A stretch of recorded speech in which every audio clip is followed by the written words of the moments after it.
Good morning. On this Saturday, 16-year-old Tiana Robinson lost her life in a tragic incident of gun violence.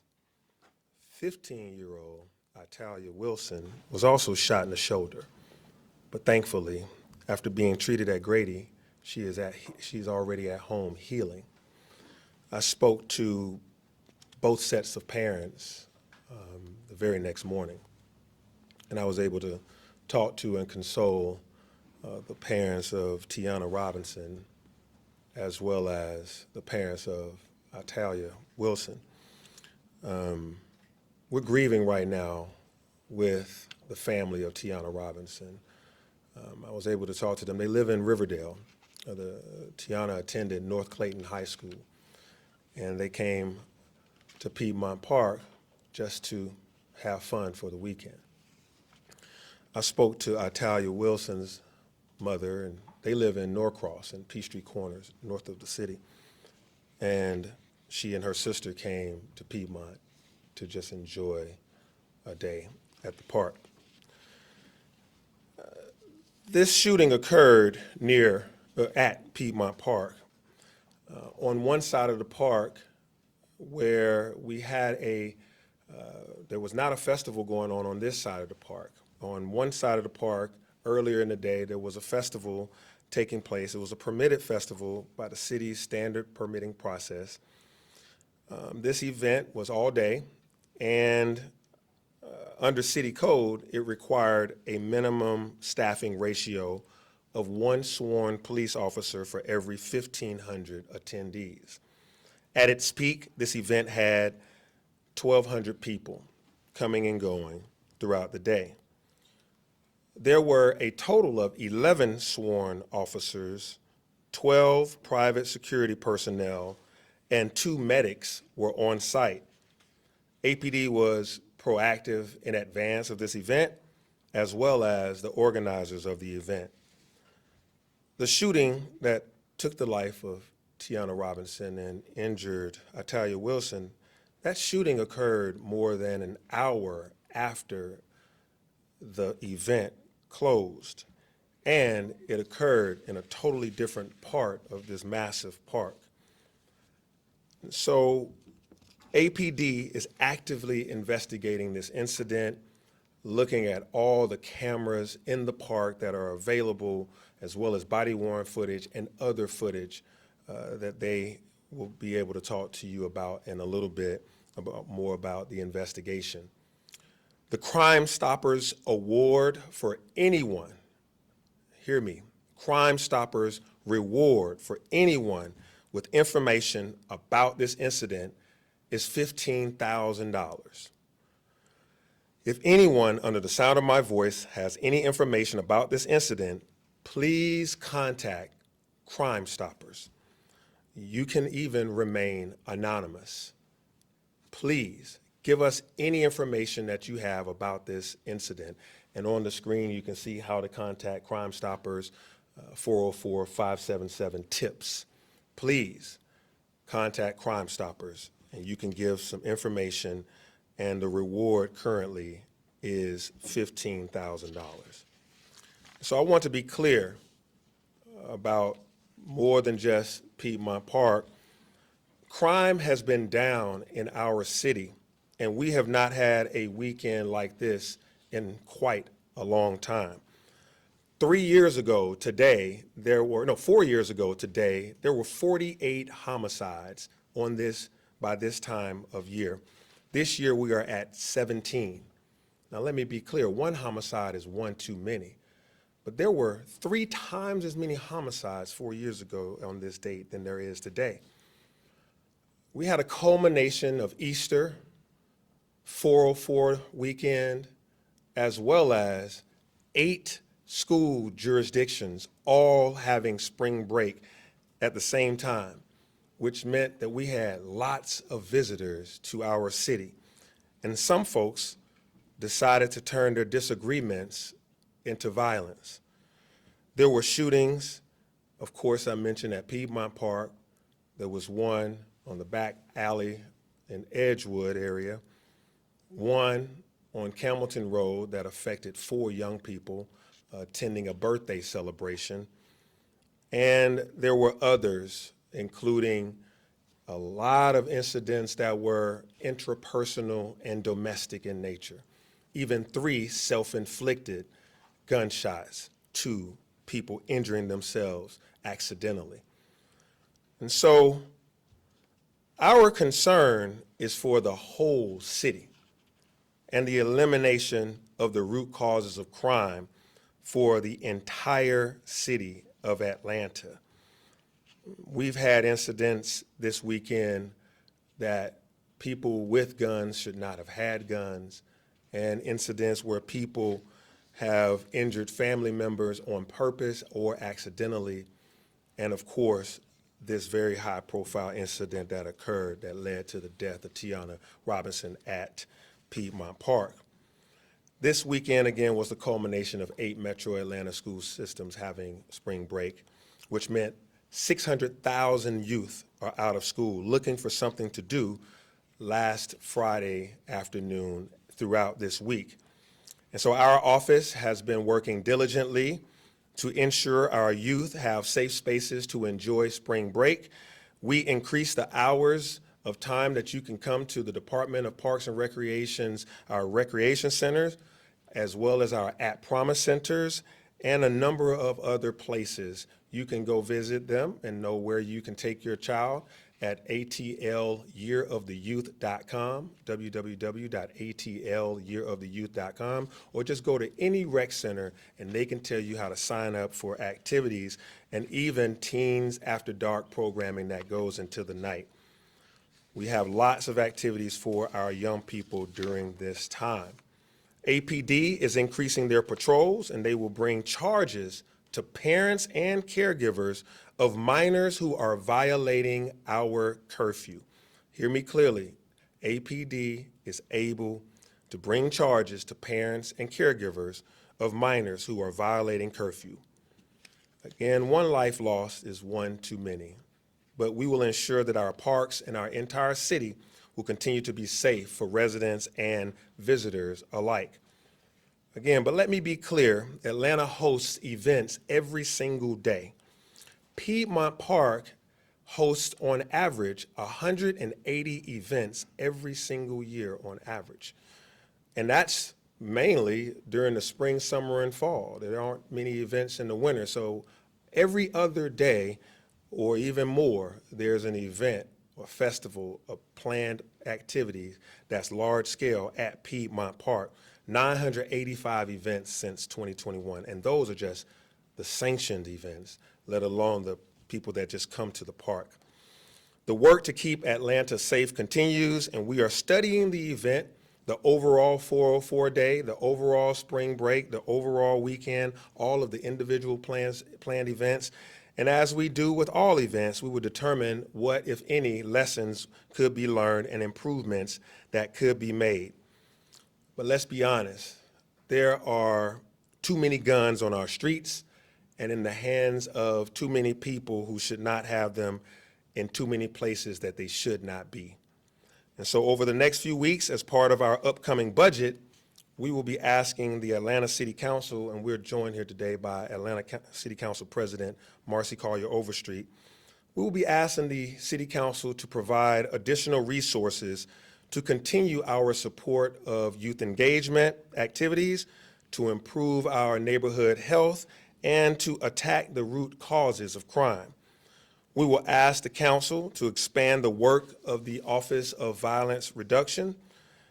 The previous city council supported our efforts around the Year of the Youth and the creation of the APD Care Unit and the creation of the Park Ranger Program, as well as full investments of the Mayor's Office of Violence Reductions.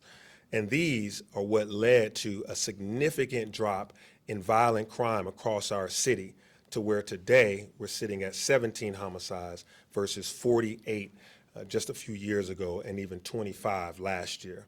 So that council then supported us, and we're asking this council to support an expansion of those efforts, which taken together will increase and improve our neighborhood health and safety.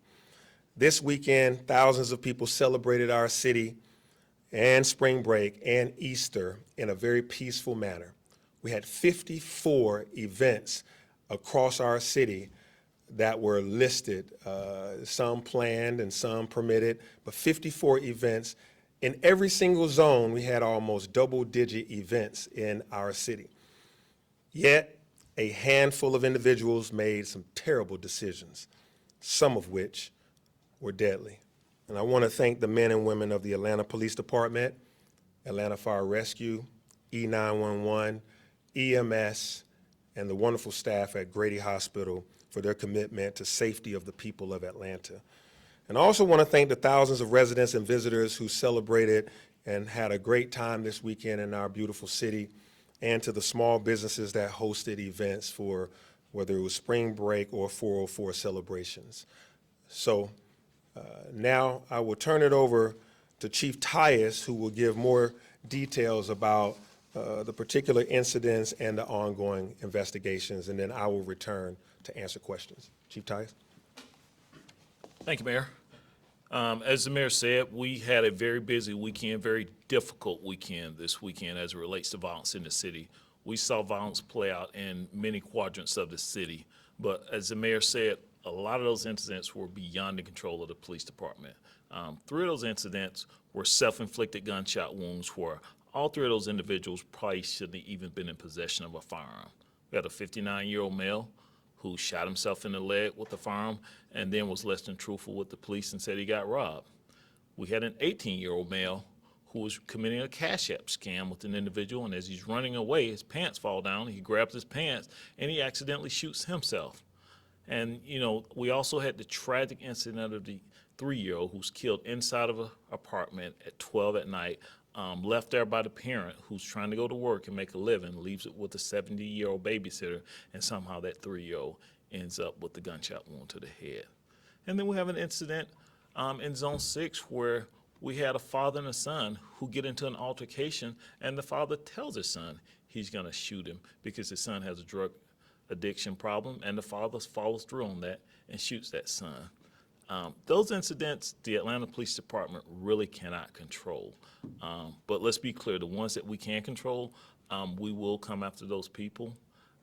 We will be looking at cameras, we'll be looking at license plate readers, and we will be looking at cell phone videos. So we just urge any person that may have been at Piedmont Park or any of these locations where we had shooting, if you see something, if you recorded something, if you know something, come forward and give us that information. As the mayor said, you want to do it anonymously, just sure dial 404-577-8477.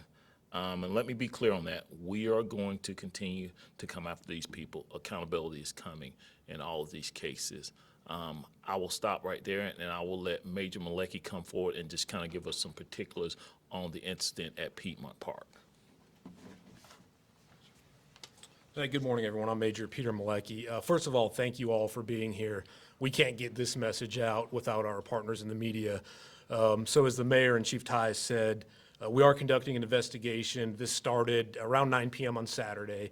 We had 2 juveniles shot. We lost the life of a 16-year-old, and we had a 15-year-old who was also injured. I'll make this clear from the beginning. We do not believe these 2 victims were involved in any type of fight, dispute. They were just at the park enjoying the day.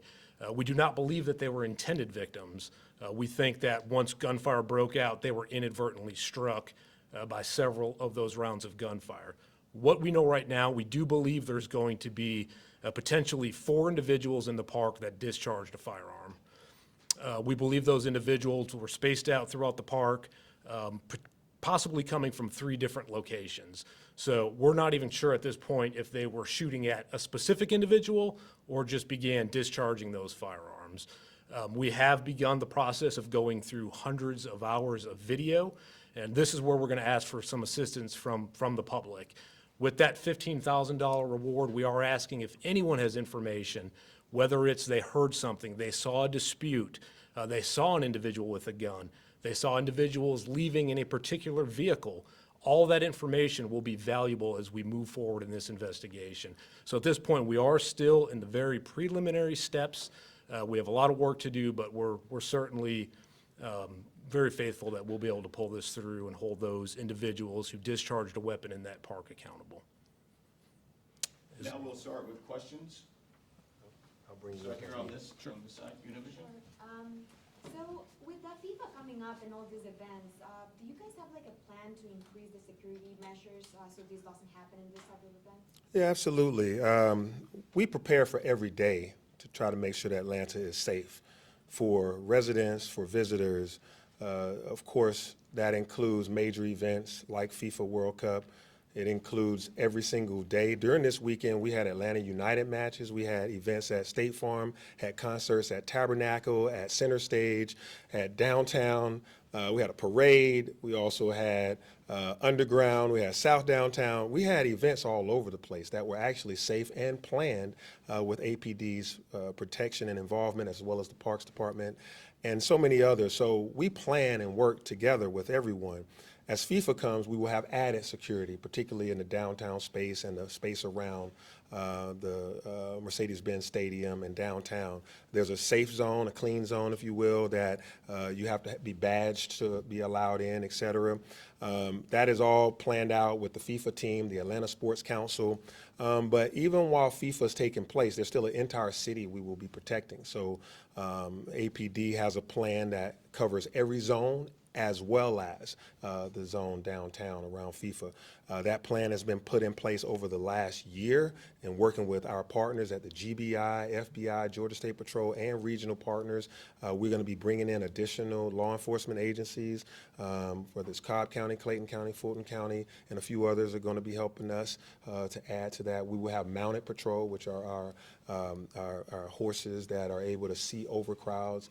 We have drones. We have a lot of things in place around FIFA World Cup in that in the space around the games. Next. And I know you guys said this obviously happened outside of the 404-day celebration. Do you know why those 4 individuals that you talked about, why they were there? Was this a team takeover kind of a event? Do you have any indication why these 4 people were in the park in the first place? You want to mention what you think? So again, obviously, until we get these individuals identified, we won't have an idea why they were there. But again, remember, the park was open. So this wasn't an event where people were coming into the park illegally or taking over the park. So once we get those individuals identified, hopefully we'll be able to figure out, obviously, why they were there, who they were there with. But that's really going to come down to people providing information through Crime Stoppers, sharing video.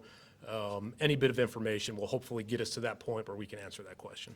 CBS Atlanta, you have a question? And Hold up, Dave. just really quick, I just want to address the team takeover. Just let me be clear, there were no team takeovers identified during this weekend. We had dedicated analysts working all weekend, and that was one of their sole responsibilities to identify team takeovers. We knew where we were going to have a lot of people at, and Piedmont Park was one of them. As the mayor said, we had adequately staffed people, and unfortunately, when that incident happened, it wasn't a 911 call. It was an officer strategically placed in that park that heard the gunfire and started that location before a 911 call even came up. Same thing with the shooting on Edgewood. Prior to any 911 calls, the officers in the area heard the gunfire, and they responded before we got our first 911 call. So we look at all social medias, we look for teen takeovers, and we are in constant communications with DeKalb County, Cobb County, talking about where these teens may go. Are they going to the Battery? Or are you pushing them back down here to Atlanta? So we saw no indication of teen takeovers. We did see a lot of juveniles in the park, but those kids were not being rowdy or disruptive until that tragic incident happened. Richard? And also, just one other thing on Edgewood, there were 32 officers assigned to Edgewood during that time. So, proper coverage. And the incident occurred on a back alley, unrelated to 404, unrelated to Easter, unrelated to spring break. These are actually adults, and we think it was, well, I'll let APD talk about what we think it is, but it was intrapersonal, had nothing to do with nightlife. We really applaud the Edgewood corridor this weekend for their nightlife. We worked with them over the past couple of years because an incident happened a couple of years ago, and so with all of the police that were there and all of the nightlife operators, on the street it went well, and in the bars. Who's next? Richard? So I kind of had, since he didn't have one, I got two, easy. Do you have more information about the four who were shot? I think it was Sparks. Just basic details about what kind of happened from the chief. Either one of you want to talk about Sparks? And I've got one for the mayor. So real quick with Spark Street, where again, that just happened last night. We're early in the investigation. We do know that there was some type of fight that broke out. We're being told initially there was a group of females that started a dispute. And then, of course, we had individuals with firearms that should not have had that firearms. And they began discharging them. And then we did have one adult and 3 juveniles sustain gunshot injuries. One of those juveniles is currently at Grady in critical but stable condition at this point. And what was the event, essentially? So there was a birthday party. We knew about this. However, that party was shut down. And afterwards, there was a pop-up after party that appeared over on Spark Street. And we know now that a lot of those individuals arrived on Spark Street. And just, Mayor, I had a quick question for you. You've done a lot to try and provide diversions for City of Atlanta youth and teens, but we're hearing these kids are coming in from Norcross, are coming in from Peachtree Corners. What can you do? Coordinate with other places to try and, encapsulate so these other kids who are visiting the city can take advantage. Yeah, that's a great appropriate question. We are trying to make sure that every young person in Metro Atlanta is safe. And I hope that everyone in Metro Atlanta is trying to make sure that every youth is safe. So 600,000 teens, 600,000 students are out of school right now. So that is a lot of people to try to come to the City of Atlanta's rec centers or to come to City of Atlanta parks. And so I'm thankful for all of the clergy, all of the do-gooders in the community that have texted me or emailed me, you gotta give these kids something to do. And so we've expanded the hours of operation at the Department of Parks and Recreation, at Promise Centers. We're even investing in trying to create what we call third spaces. You know, you have home, school, and where else. So the third spaces will be fun zones and places. We've done teens, have these Teens After Dark programming that's at our Parks and Rec, and they're going well, but it's still just the city of Atlanta. The city's population is about 8% of the metro area. It's 520,000 Atlanta residents, and there's 6.5 million Metro Atlantans. This 8% can't take care of 92% of the folks' kids. So, but they love our amenities. Piedmont Park is paid for by Atlanta taxpayers and the Conservancy, but folks from all over come enjoy it. The Beltline. The Beltline had over 20,000 people walk across our counter this weekend. 20,000 people enjoyed themselves with no incident. Those kids are coming from all over. There's people jogging on the Beltline with, they're coming from all over Metro Atlanta and beyond. So how do we make sure that youth from all over are safe? I hope that the whole region addresses their youth's need for outlets that are enjoyable, that are enriching, they're safe. The City of Atlanta is going to continue to carry a heavier load than others just because we're the central point and everybody loves the city. But we hope that, others are advertising all of the events they have, especially utilizing their awesome set of tax dollars in other parts of the jurisdictions. Who's next to Richard? First question is a short one. The 2 teens who were injured at Piedmont Park, were they there together? Were they friends? They were not together. The one that unfortunately passed away came with her mother and maybe some other friend, and she lived in Riverdale, in Clayton County. And the one that's alive, she came with her older sister. She's 15, her older sister's 18. But they were not, from my understanding, they did not know each other. They were just caught in the crossfire. And then I know homicides inside the park are rare, especially considering how many people go there each day. 5 years ago, we had the tragic killing of Katie Janess and her dog out for a walk in Midtown there. Since then, are there more security cameras throughout the park? Can you talk about the difference now between now and 5 years ago in terms of surveillance cameras and security and the ability of investigators to track these people down and possibly find them? Yeah, I'll give some commentary and then I'll let Chief or someone from APD talk about cameras, or maybe even Cutler or Burks. All of us know this same answer, but prior to me becoming mayor, I was just as intentionally affected as everyone else was by the unfortunate death of Katie Janess that occurred in Piedmont Park, that deadly stabbing of her and her dog. I think it happened in 2021. And, you know, we're still out there looking for that killer. And part of the reasons that that homicide, that deadly murder went unanswered so long is because of lack of evidence. And I don't want to play, you know, that I'm some investigator, but I know that if we had more cameras that were working at that time, we would have been able to have more investigative power.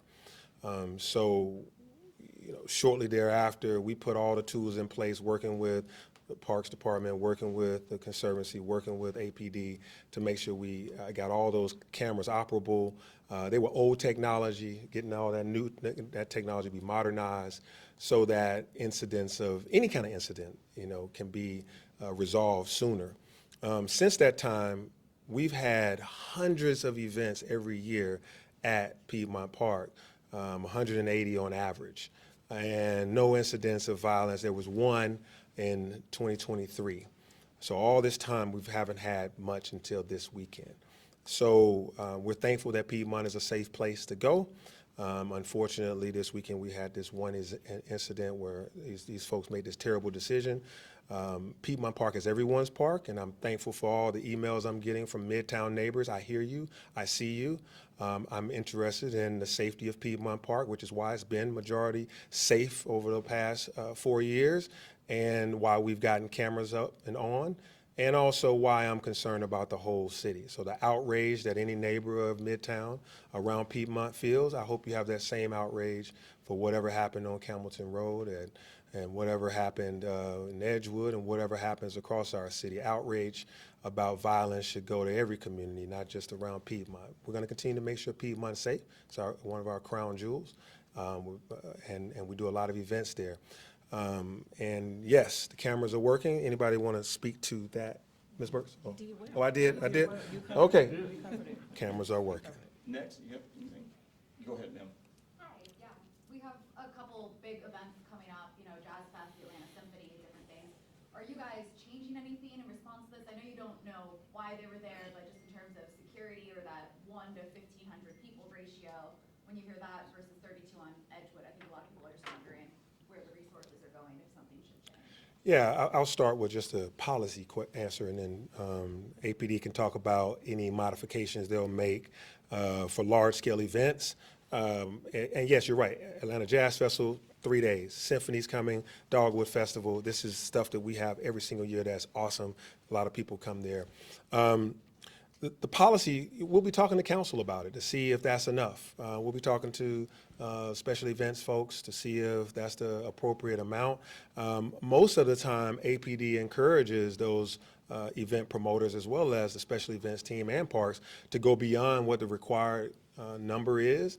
To have more police and law enforcement and security staff than the code requires. But I look forward to working with Council President and the City Council to see if that's the appropriate number of required officers at an event. Anybody want to talk about special events coming up? Anything like any modifications we would make for Jazz Festival or Dogwood or anything like that? Okay. Okay. All right. Deidre? All right, two-pronged. First, perhaps someone with APD can answer. We're hearing that possibly the grandmother who was watching the 3-year-old who was shot was taken into custody by police and or charged. Can we get any confirmation on that? No, ma'am, she has not been charged. This is an active investigation, and she is a witness in this investigation. She was the one inside the location with the 3-year-old when the 3-year-old was deceased. Allegedly, there were other individuals inside, but we haven't identified any of those other individuals. So right now, she is the sole witness to this incident, so she was brought down to be questioned as a witness at this point, but still a fluid investigation. Okay, thank you. And then just overall on youth crime, so many of the young people who were victimized or involved in the shootings this weekend were teenagers. We had an instance where on social media in the Piedmont Park case, you saw kids as young as 8th grade being interviewed by a social media influencer after the shooting. What is your message to parents? Because you hear so often that it starts at home. A lot of good kids want to hang out, but unfortunately, you know, we're seeing too many instances like we've seen this weekend involving youth. Yeah, I'll start, Mayor. And Mayor said it best. Parents, know where your kids are, because if you don't and they're getting in trouble, APD will be calling you. We see a lot of kids now who are showing up in rideshare. Parents used to drop them off, but we saw a lot of kids leaving the park in rideshare. So the parents don't even know where those kids are. But understand we will be enforcing a curfew. We encourage kids to come out and have a good time. And the mayor have told you about a lot of spaces, safe spaces, that they can go and have a good time. And the parks are one of them.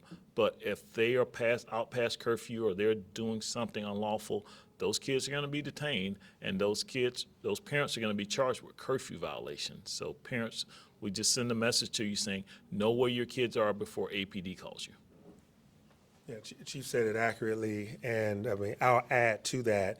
I'm a father of a daughter that went to Atlanta Public Schools, grew up in this city, now is off to college, and we, knew where our daughter was at all times. And we know that teenagers, they sometimes play games. Mom dropped me off over ABC's house, and then when they get to ABC, that's when they take off and go somewhere else. And this family might be a little looser with their controls on where kids can go and the things they can do.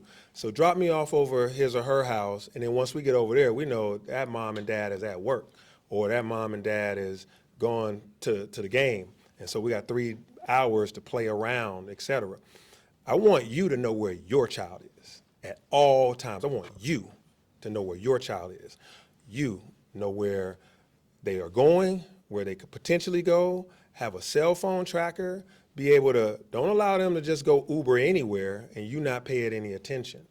And definitely don't drop off a child right up against curfew, because they're going to be a curfew violator moments later. These are just precautions we're asking you to take in Metro Atlanta. If you live in the suburbs and drop your kids off downtown because you want to have some fun downtown Atlanta and then go pick them back up later, you need to be making sure you know where they are. This hits home for me. I'm a father, I'm a girl dad, as they say, and making sure that she came home safe every single night, whether she was hanging out with friends or what have you, was very important to me, and I wanted to be very important to everyone. We did convene a outstanding phone call, a conference call with every single Metro Atlanta school district superintendent and law enforcement associated with those schools, as well as their key people around programming.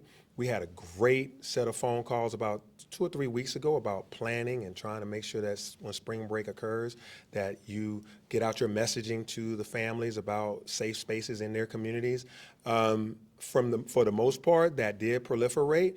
Now we want to continue to make sure that every school district, every superintendent, every law enforcement in those areas continue to reinforce that to the youth, to the families, to parents, because we all, Atlanta, these kids come from everywhere, just coming to our parks, because the parents are coming from everywhere, just coming to, inside the city center. So you're right in asking that question. This is speaking directly to parents. We don't want to parent for you. It's your job to parent. And if you break curfew, your kid and you will be in trouble. And we have laws for that. And we have actually been taking those laws to the full extent as possible. We might need to start publishing who's all been in trouble with that, so that people know it really happens. Because it's unfortunate that it could, an unattended minor can get into a lot of trouble. And with that, we thank you for being here. You done, Mayor? Am I done? Anything else I missed? Mr. Mayor, quick Anything else? And put, review, what are the times of curfew? yeah, as it stands currently, the curfew in Atlanta is 11 p.m. For individuals under 18 years old, right? On the weekdays, and it's midnight on the weekend. And so and as a part of this review, just to be honest about it, we're going to be looking at that. What times could it be? Should it be? We're going to be talking with City Council. We're doing a review of everything. Are there particular zones where that should take place? Are there citywide? So we're looking at a number of things as we go through this spring break and towards the summer. We want to make sure that kids are safe and, the curfew. But we have to manage curfew. You have a lot of football games and sporting events that ends at 10 p.m. So in order for you to get home by 11, how does that work? If you set it at 9 p.m., you're just setting people up for curfew violations, and they're just coming home from a sporting event, leaving work. They may work at a facility that closes at 10. So, how does that all work? So we're going to go through that. But just know, you've all seen me over the past 4+ years, very intentional about our decision-making, constantly looking for ways to improve. We will be doing that, and we'll be getting back to you real soon. Priority number one is to, respect this grieving family of Tiana Robinson and to find the killers that committed this heinous crime. Thank you.